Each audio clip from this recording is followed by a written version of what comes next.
वीजे book वाला की पसंदीदा पुस्तक फोकस ऑन व्हाट मैटर्स। सुनिए जरा एक छोटी सी कहानी। राहुल हर रोज सुबह उठता, 10 काम शुरू करता, पर शाम तक आधे भी पूरे नहीं होते। एक दिन उसकी मुलाकात इस किताब से हुई और जैसे उसकी जिंदगी का पूरा गेम ही बदल गया। फोकस ऑन व्हाट मैटर्स एक ऐसी किताब है जो आपको बताती है कि असली जादू कम करने में है, ज्यादा करने में नहीं। ये आपको सिखाएगी कि कैसे रोजमर्रा के शोर में से अपने सबसे जरूरी एक चीज को चुने। नाना कहने का हुनर सीखकर समय और एनर्जी बचाएं। छोटे छोटे फोकस्ड स्टेप से बड़े लक्ष्यों तक पहुँचे। क्यों है ये आपके लिए खास? क्योंकि चाहे आप स्टूडेंट हो, एंटरप्रेन्योर या घर संभालने वाले, अगर आपको लगता है कि टाइम नहीं है तो ये किताब आपका नजरिया बदल देगी। जैसे किसी ने आपके हाथ से फोन लेकर कहा हो, देखो जिंदगी यहीं चल रही है। तो क्या आप तैयार हैं उस चकाचौंध भरी दौड़ से बाहर निकलने के लिए, जहां आप होंगे कम पर पाएंगे ज्यादा? PSST अगले एपिसोड में हम बात करेंगे इस किताब की सबसे पावरफुल टेक्निक्स की। फिर देखिएगा कैसे आपका हर दिन पहले से ज्यादा प्रोडक्टिव बनता है। अध्याय 1, फोकस ऑन व्हाट मैटर्स। इस किताब के हर अध्याय में दारियस फोरॉक्स हमें जीवन की भागदौड़ में सचमुच मायने रखने वाली चीजों पर ध्यान केंद्रित करने का मंत्र देते हैं। चलिए इन अध्यायों की खोज करते हैं। जैसे कोई पुराना दोस्त किसी कैफे में बैठकर जीवन के सबक साझा कर रहा हो। Focus on what matters. वो एक शाम की बात है जब मैं एक छोटे से कैफे में बैठा था और मेरे हाथ में दारियस फोरॉक्स की ये किताब थी। अध्याय पढ़ते हुए लगा जैसे कोई पुराना दोस्त धीरे से कह रहा हो, भागते दौड़ते इस जीवन में रुककर सोचो, क्या वाकई तुम जिस पीछे भाग रहे हो वो तुम्हारे लिए मायने रखता है? मुख्य विचार, जीवन की भीड़ में खोना नहीं बल्कि चुनना सीखो। दारियस हमें याद दिलाते हैं कि हम अक्सर अनगिनत चीजों के पीछे भागते हैं, पैसा, सफलता, लोगों की मंजूरी, पर असल में जो मायने रखता है वो कुछ गिनी चुनी चीजें ही होती हैं। जैसे अपनों का साथ, स्वास्थ्य, वो शौक जो दिल को खुशी देते हैं। उदाहरण, किताब में एक छोटी सी कहानी है। एक आदमी रोज 12 घंटे काम करके बड़ी कार खरीदता है, लेकिन उसके पास ड्राइव करने का वक्त ही नहीं होता। दारियस पूछते हैं, क्या ये सच में तुम्हारी खुशी का पैमाना है? संवाद और सबक, न कहने की ताकत। एक जगह दारियस एक दोस्त की कहानी सुनाते हैं जो हर किसी के काम में हाँ कर देता था। नतीजा, खुद के लिए वक्त ही नहीं बचा। फिर उसने न कहना सीखा और जीवन आसान हो गया। अगर तुम हर चीज के लिए हाँ कहोगे तो अपनी प्राथमिकताओं के लिए न कह दोगे। ये लाइन मुझे चौंक गई। प्रासंगिकता, आज के दौर की सबसे बड़ी जरूरत। आजकल सोशल मीडिया, नौकरी के दबाव और दूसरों से आगे निकलने की होड़ में हम खुद को भूल जाते हैं। ये अध्याय एक दर्पण की तरह है जो दिखाता है कि सच्ची संतुष्टि बाहर नहीं, अंदर ढूंढनी होती है। रोजमर्रा का उदाहरण, सुबह उठते ही फोन चेक करने की आदत पर दारियस कहते हैं, क्या सुबह की पहली सांस लेने से पहले तुम्हारी प्राथमिकता दुनिया की खबरें हैं या अपने दिल की आवाज? अंतिम सीख, छोटी शुरुआत, बड़ा बदलाव। दारियस ये नहीं कहते कि सब कुछ छोड़ दो, बस इतना कहते हैं रोज एक छोटा सा कदम उठाओ। एक ऐसा काम करो जो सच में तुम्हारे लिए मायने रखता हो, चाहे वो परिवार के साथ बिताया गया 10 मिनट हो या खुद को दिया गया वो एक गहरा सांस। तो अगली बार जब तुम भागते हुए थक जाओ, याद रखना जीवन की गाड़ी धीमी चलाने में कोई हर्ज नहीं, बशर्ते सही दिशा में चल रही हो। कैफे की उस शाम की याद दिलाते हुए अब सोचो, आज तुमने किस चीज पर ध्यान दिया जो सच में तुम्हारे लिए मायने रखती है। अध्याय 2, सबसे पहले ये जान लो कि तुम्हारा समय सीमित है। एक कहानी जो जीवन बदल देगी। मित्रों, कल्पना कीजिए आपके पास एक जादुई बैंक खाता है जिसमें हर सुबह 86,400 रुपए जमा होते हैं। लेकिन यहाँ शर्त ये है कि आप इस पैसे को जमा नहीं रख सकते। शाम होते ही बचा हुआ सब खत्म। आप क्या करेंगे? जाहिर है हर पैसा खर्च करने की कोशिश करेंगे, है न? अब सुनिए, यह जादुई खाता असल में आपका एक दिन है। हर सुबह आपको 86,400 सेकंड्स मिलते हैं और रात होते ही बचा हुआ समय लुप्त हो जाता है। इसी सच्चाई को ये अध्याय हमारे सामने रखता है। लेखक कहते हैं, जब तक तुम ये नहीं मानोगे कि तुम्हारा समय सीमित है, तब तक तुम उसे बर्बाद करते रहोगे। और ये कोई नई बात नहीं, स्टीव जॉब्स ने भी कहा था, मौत ही जीवन की सबसे बड़ी खोज है। यही वो चीज है जो पुराने को हटाकर नए को रास्ता देती है। अब एक कहानी सुनिए। राहुल एक सॉफ्टवेयर इंजीनियर हमेशा कहता था, जब टाइम मिलेगा तब अपने पुराने दोस्तों से मिलूंगा, यात्रा करूंगा, गिटार सीखूंगा, लेकिन टाइम कभी नहीं मिला। एक दिन डॉक्टर ने उसे बताया कि उसकी बीमारी लाइलाज है। उसी पल राहुल ने महसूस किया कि उसके पास जो कभी न कभी के लिए प्लान थे वे शायद कभी हकीकत नहीं बन पाएंगे। उसने उसी दिन से गिटार क्लास ज्वाइन की, माँ के साथ कश्मीर की ट्रिप बुक की और दोस्तों को कॉल करके कहा, आज शाम मिलते हैं। यही इस अध्याय की सीख है, कल पर भरोसा मत करो, आपका फोन, टीवी या बेमतलब की गपशप आपके 86,400 सेकंड्स चुरा लेती है और आपको पता भी नहीं चलता। लेखक एक दमदार सवाल पूछते हैं, अगर आज आपका आखिरी दिन होता तो क्या आप वही कर रहे होते जो आप अभी कर रहे हैं? तो मित्रों, अब क्या करेंगे? शायद उस बुक को पढ़ें जो सालों से टाल रहे हैं, उस रिश्ते को मजबूत करें जो टूट रहा है, या बस इतना याद रखें कि समय ही सबसे कीमती मुद्रा है और इसे खर्च करने का तरीका आपको खुद चुनना है। जैसे एक बूढ़े व्यक्ति ने मरते वक्त कहा था, मैंने जो किया उस पर पछतावा नहीं, पर जो मैंने नहीं किया उसका दर्द हमेशा रहेगा। तो आज ही वो पहला कदम उठाइए, क्योंकि समय सच में हाथ से रेत की तरह फिसल जाता है। कहानी खत्म हुई, पर आपका फैसला अभी बाकी है। अध्याय 3, जब हाँ कहते हो तो किसी और चीज को ना कहते हो, एक सच्चाई जो जीवन बदल दे। सोचो, तुम्हारा दोस्त तुमसे कहता है, यार शनिवार को मेरे घर पार्टी है, जरूर आना, और तुम फटाफट हामी भर देते हो। लेकिन उसी शाम तुम्हारे बॉस ने एक जरूरी प्रोजेक्ट थमा दिया। अब क्या? पार्टी पर जाओगे या काम करोगे? यहीं पर हमारे आज के अध्याय की कहानी शुरू होती है। हर हाँ के पीछे एक ना छिपा होता है। मुख्य विचार, चुनाव की ताकत। लेखक डारियन फॉक्स हमें याद दिलाते हैं कि हम जितनी बार हाँ कहते हैं उतनी ही बार अनजाने में किसी और चीज से मुंह मोड़ लेते हैं। जैसे अगर तुमने दोस्तों के साथ टाइम पास करने को हाँ कहा तो शायद फैमिली डिनर को ना कह दिया। अगर ऑफिस में एक्स्ट्रा काम ले लिया तो अपने हॉबी या आराम के वक्त को छोड़ दिया। ये कोई गलती नहीं बल्कि प्राथमिकताओं का गणित है। और यही इस अध्याय की रीढ़ है। जिंदा उदाहरण, रिया की कहानी। मेरी दोस्त रिया हमेशा हाँ कहने वाली लड़की थी। कॉलेज फंक्शन हाँ, कजिन की शादी में डांस हाँ, ऑफिस में वीकेंड ओवरटाइम हाँ। एक दिन उसने मुझसे कहा, मैं इतना थक गई हूँ कि खुद को भूल सी गई हूँ। तब हमने इस अध्याय पर चर्चा की। उसने समझा कि उसके हर हाँ ने उसके सपनों, सेहत और रिश्तों को ना कह दिया था। आज वो सचेत तरीके से चुनाव करती है और खुश है। तुम्हारे लिए सबक, हाँ को समझदारी से बोलो। अगली बार जब कोई तुमसे कुछ मांगे, खुद से पूछो, क्या ये मेरे मुख्य लक्ष्यों के अनुरूप है? अगर मैं इसे हाँ कहूँगा तो किस चीज को ना कह रहा हूँ? उदाहरण के लिए, हाँ, सुबह जिम जाने को, ना देर रात तक नेटफ्लिक्स देखने को। हाँ, बेटे को स्टोरी सुनाने को, ना फोन पर सोशल मीडिया स्क्रॉल करने को। आज के जीवन में क्यों मायने रखता है ये अध्याय? आजकल हमारे पास ऑप्शंस का सैलाब है, करियर, रिश्ते, मनोरंजन, स्वास्थ्य। लेकिन समय और एनर्जी सीमित है। फोकस वही करता है जो मायने रखता है। जैसे कैमरा, जिस चीज पर फोकस करोगे बाकी ब्लर हो जाएंगी। तो अगली बार हाँ कहने से पहले जरा रुक जाना, क्योंकि तुम्हारा हाँ सिर्फ एक जवाब नहीं, तुम्हारे जीवन की दिशा तय करने वाला दरवाजा है। क्या तुम्हें कोई ऐसा वक्त याद आता है जब तुम्हारे हाँ ने गलत चीज को ना कह दिया हो? कमेंट में शेयर करो। अध्याय 4, अपने दिन का आखिरी घंटा सबसे कीमती होता है। अपने दिन का आखिरी घंटा, वो कीमती पल जो कल बदल देता है। तुमने कभी सोचा है कि हमारे दिन का आखिरी घंटा कितना खास होता है? वो समय जब हम थक कर बिस्तर पर जाने को तैयार होते हैं, असल में वही पल हमारे कल की नींव रखता है। यही बात फोकस ऑन व्हाट मैटर्स किताब के इस अध्याय में बड़े ही दिलचस्प तरीके से बताई गई है। वो घड़ी जो तुम्हारे सपनों को सींचती है।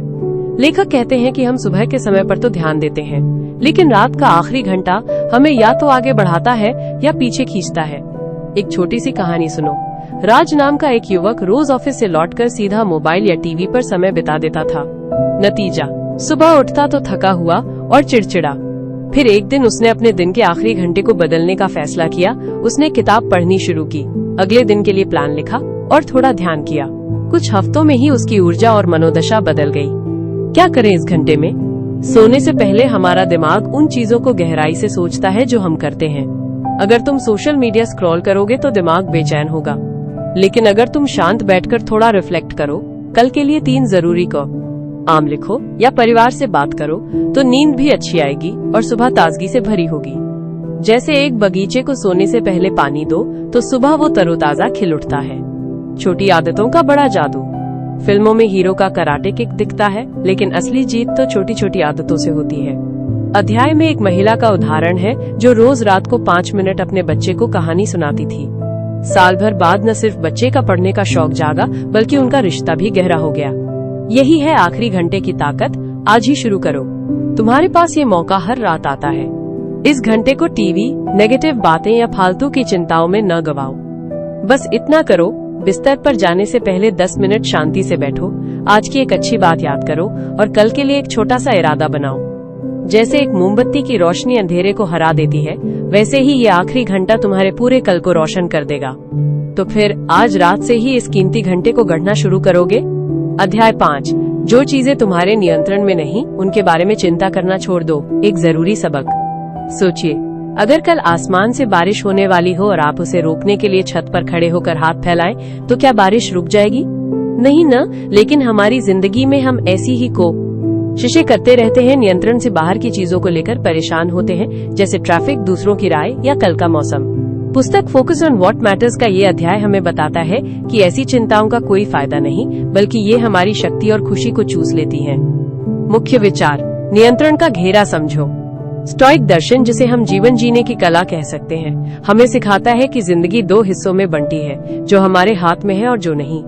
हमारी प्रतिक्रिया, हमारी मेहनत, हमारे विचार हमारे कंट्रोल में है, लेकिन बाकी चीजें जैसे लोग क्या सोचते हैं, प्राकृतिक आपदाएं या पुरानी गलतियां हमारे हाथ में नहीं। जैसे एक किसान बीज बो सकता है, लेकिन फसल उगाना उसके हाथ में नहीं। वो बारिश के लिए रोता रहेगा या मिट्टी को पानी देगा। रोचक उदाहरण, ट्रैफिक वाला गुस्सा। राजू हर सुबह ऑफिस जाते हुए ट्रैफिक में फंसकर गुस्से से लाल हो जाता था। एक दिन उसके दोस्त ने पूछा, भाई क्या तुम्हारा गुस्सा जाम हटा देगा? राजू ने कहा नहीं, लेकिन दोस्त ने मुस्कुराकर कहा, तो फिर ये एनर्जी क्यों बर्बाद कर रहे हो? रेडियो ऑन करो, कोई पॉडकास्ट सुनो, जो तुम्हारे हाथ में है वो करो। असली जिंदगी से जुड़ाव। हम सब ने कभी न कभी ये मूर्खतापूर्ण चिंताएं की हैं। अगर मेरा बॉस मुझे पसंद नहीं करेगा तो उनकी राय आपके कंट्रोल एम नहीं, लेकिन आपका काम करना है। परीक्षा में क्या अगर पेपर कठिन आया? तैयारी आपके हाथ में है, पेपर नहीं। आज के जमाने में क्यों मायने रखता है ये अध्याय? आजकल हम सोशल मीडिया, न्यूज और दूसरों की परफेक्ट लाइफ देखकर खुद को तुलना के चक्कर में फंसा लेते हैं। यह अध्याय हमें याद दिलाता है, तुम्हारा ध्यान सिर्फ उसी पर होना चाहिए जिसे तुम बदल सकते हो, बाकी सब शोर है। अंतिम सीख, अगली बार जब कोई चीज आपको परेशान करे तो खुद से पूछिए, क्या ये मेरे नियंत्रण में है? अगर नहीं तो एक गहरी सांस लें और उसे छोड़ दें। जैसे बादलों को उड़ जाने दें। आपकी शक्ति उन चीजों में है जहां आपका असर पड़ता है, बाकी सबका ऊपर वाला मालिक है। कहानी सुनाने का अंदाज, कल्पना कीजिए आप दोस्तों के बीच बैठे हैं, चाय की चुस्कियां ले रहे हैं और जीवन के इस गहरे सच को सरल किस्सों में बांट रहे हैं। अध्याय 6, सादगी ही वो चाबी है जो ताला खोलती है। वो कहते हैं ना, जिंदगी किताबों से ज्यादा दिलचस्प होती है, पर क्या आपने कभी गौर किया कि जब हम जिंदगी को बहुत जटिल बना लेते हैं तो उसका मजा कम हो जाता है? यही बात इस अध्याय में बिल्कुल साफ कर दी गई है।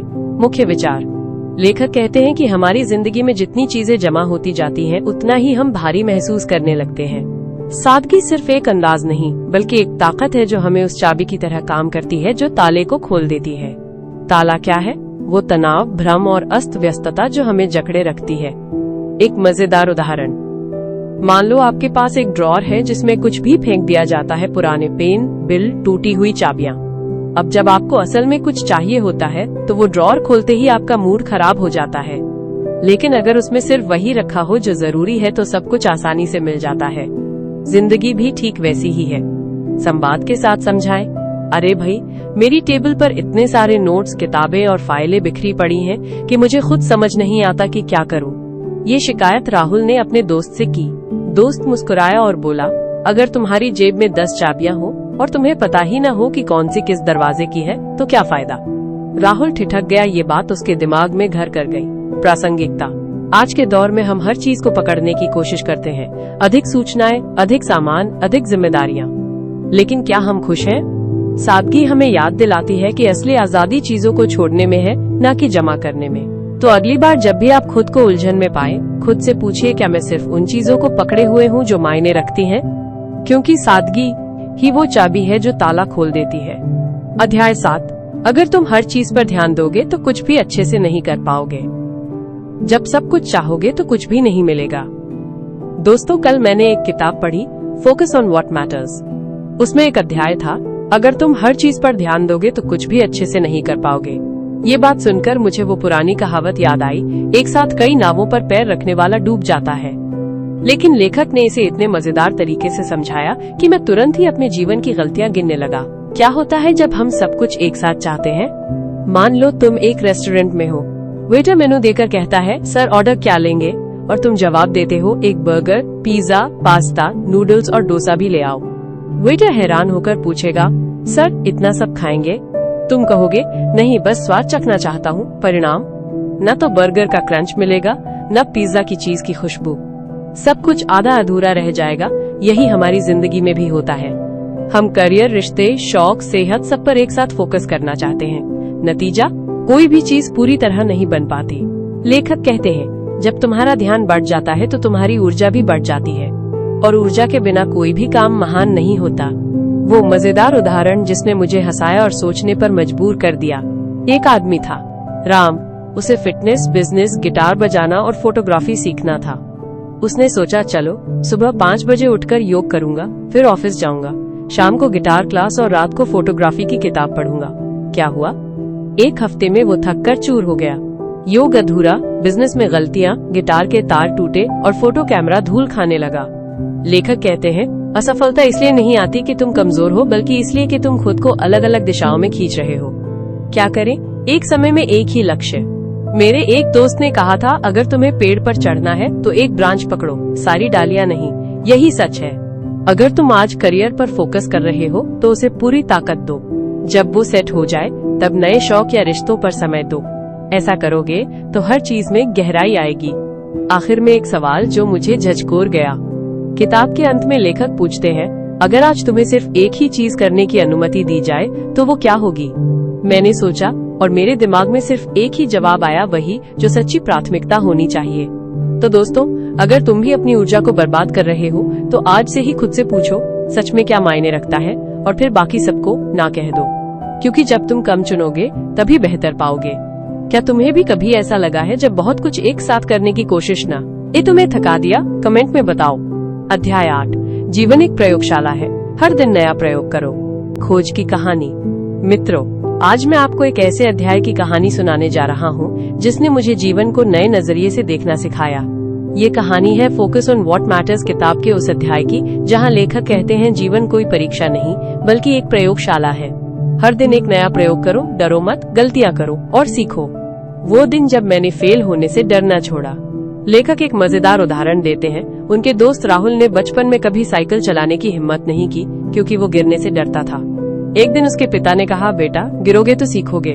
साइकिल वाले ने भी पहली बार में पहिया नहीं बना होगा, और फिर क्या? राहुल ने हफ्ते भर में साइकिल चलाना सीख लिया। लेखक कहते हैं, हमारी सबसे बड़ी गलती यही है कि हम परफेक्ट बनने की कोशिश में अनुभव खो देते हैं। क्या आप भी क्या लोग कहेंगे के चक्कर में फंसे हैं?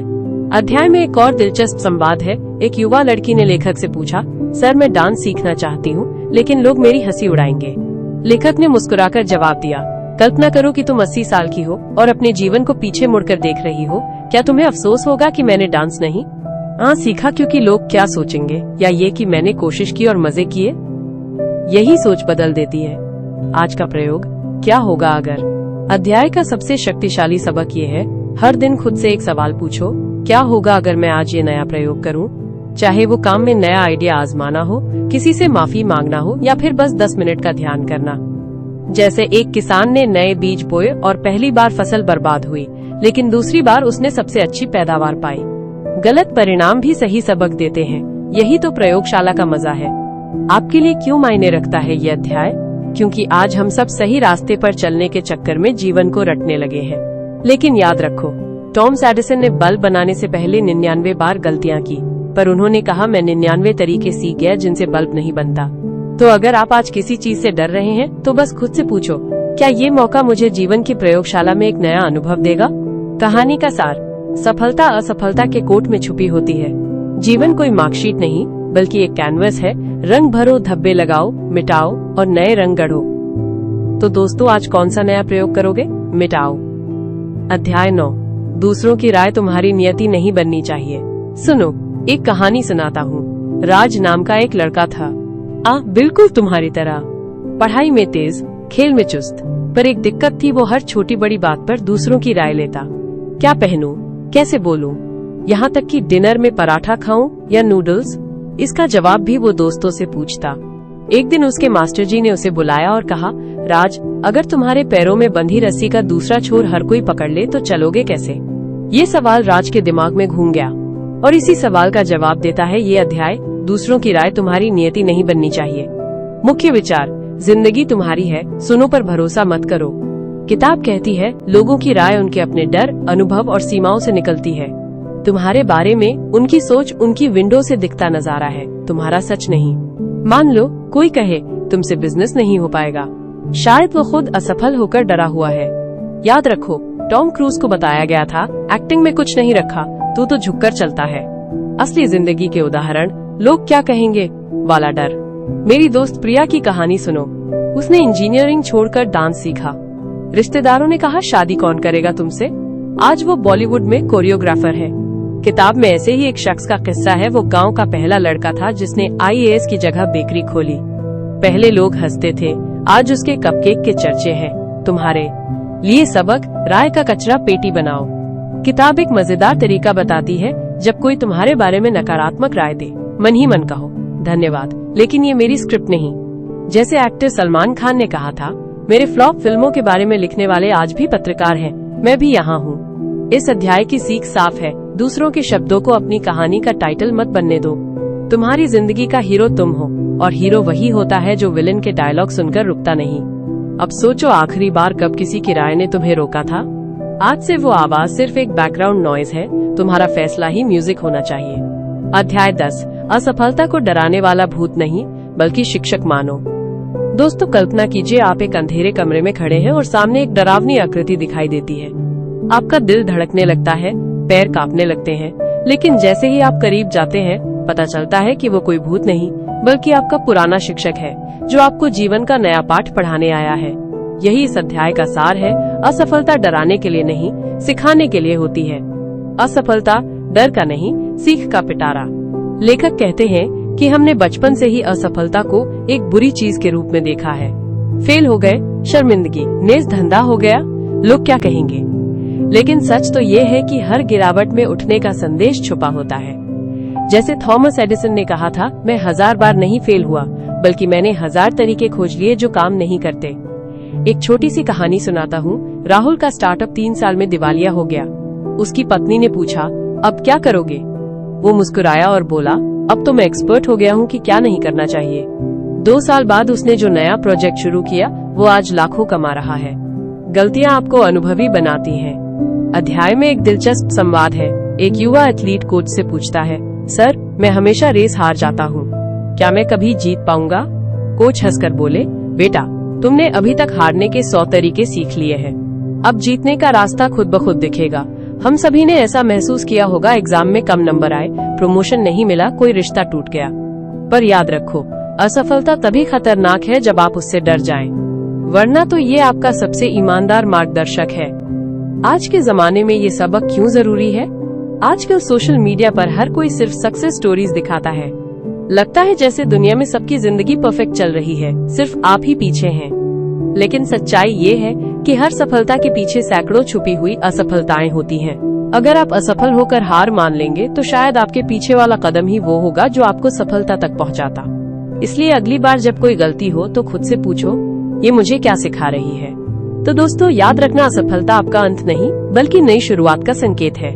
इसे डर के साए की तरह नहीं बल्कि एक अनुभवी गुरु की तरह गले लगाओ, क्योंकि जो इस सबक को समझ गया उसकी जीत तय है। अब सोचो, आखिरी बार आपने किस असफलता से सबसे बड़ी सीख ली थी? कमेंट में जरूर बताएं। अध्याय 11, अपने काम को केवल पैसे तक सीमित मत रखो, पैसे से बड़ा है तेरा मकसद। सुनो दोस्त, आज मैं तुम्हें एक ऐसी कहानी सुनाने वाला हूँ जो शायद तुम्हारी नजर से पैसे के पीछे भागने वाली दौड़ को थोड़ा रोक दे। ये कहानी है फोकस ऑन व्हाट मैटर्स किताब के उस अध्याय की, जहाँ लेखक हमें याद दिलाते हैं कि अपने काम को सिर्फ पैसे की थैली समझना जिंदगी को सूखे रेगिस्तान में बदल देता है। वो चाय वाला जिसने पैसे नहीं, मुस्कानें गिनी। एक दिन लेखक ने एक चाय की दुकान पर एक बुजुर्ग से बात की। उसने पूछा, भैया इतनी मेहनत करते हो, रोज सुबह 4 बजे उठते हो, फिर भी इतनी खुशी क्यों? चाय वाले ने हंसते हुए जवाब दिया, साहब मेरी चाय पीकर लोगों की थकान उतरती है। कोई ऑफिस जाते वक्त मुस्करा दे, कोई बूढ़ा माँ बाप याद कर ले, बस यही मेरा पैसा है। यही है मूल मंत्र दोस्त, काम सी रफ पैसा कमाने का जरिया नहीं, वो रिश्ता है जो तुम दुनिया से बनाते हो।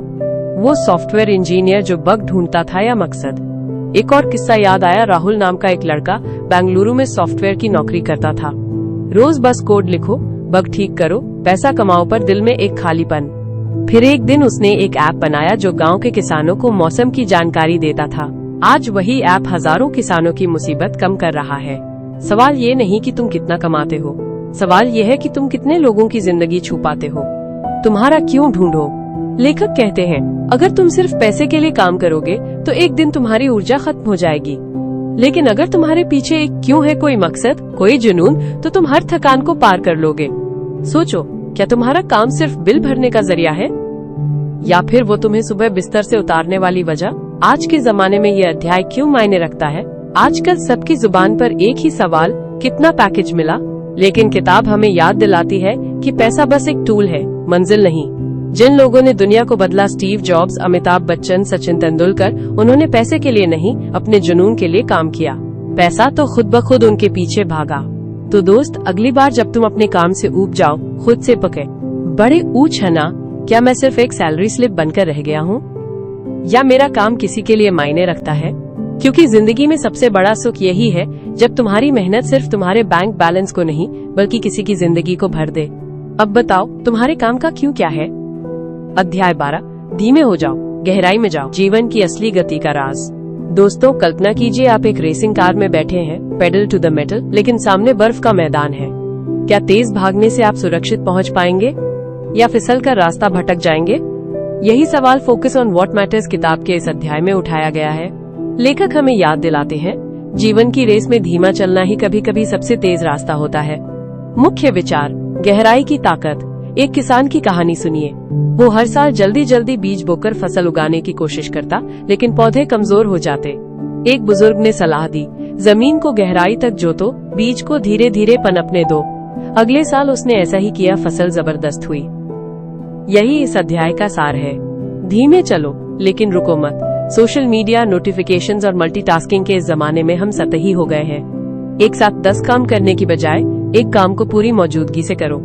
गहराई में डुबकी लगाओ, जैसे समुद्र की सतह पर लहरें भटकती हैं, लेकिन गहराई में शांति होती है। वैसे ही ध्यान और एकाग्रता से काम करने पर नतीजे चमत्कारिक आते हैं। जीवंत उदाहरण, वो बैठक जिसने सबक सिखाया। अध्याय में एक सीईओ का संवाद दिलचस्प है। वो अपनी टीम से पूछता है, क्या आपने कभी किसी को पूरी तरह सुना है? बिना जवाब सोचे, बिना फोन चेक किए सभी चुप रह जाते हैं। फिर वो बताता है कि उसकी सबसे सफल डील तब हुई जब उसने क्लाइंट की बात सिर्फ सुनी, बिना किसी एजेंडे के। यही गहराई है, पूरी मौजूदगी। आज के जीवन में प्रासंगिकता। हम सब बिजी होने का बैज पहनते हैं, मगर क्या वाकई प्रोडक्टिव है? मोबाइल पर 1 मिनट में 5 ऐप्स चेक करना हमें शौलो उथला बना देता है।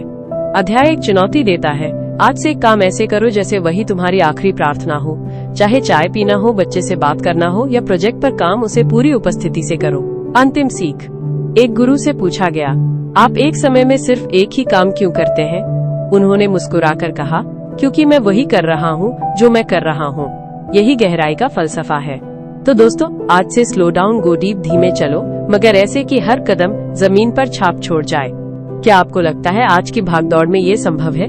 नीचे कमेंट में बताइए।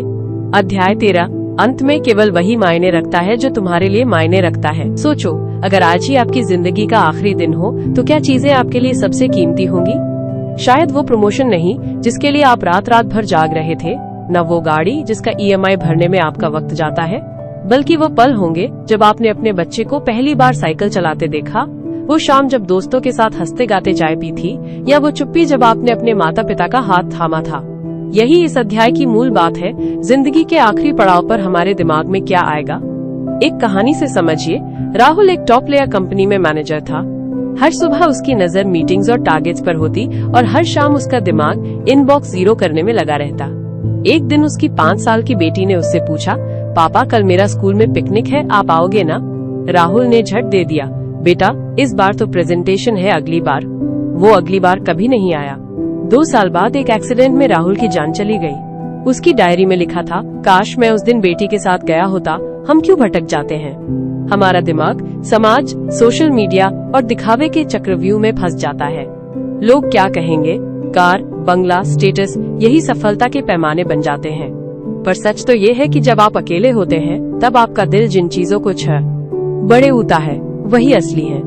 जैसे राजू जिसने पड़ोस के बच्चों को पढ़ाने के लिए हाई पेइंग जॉब छोड़ दी। लोगों ने कहा पागल हो गया।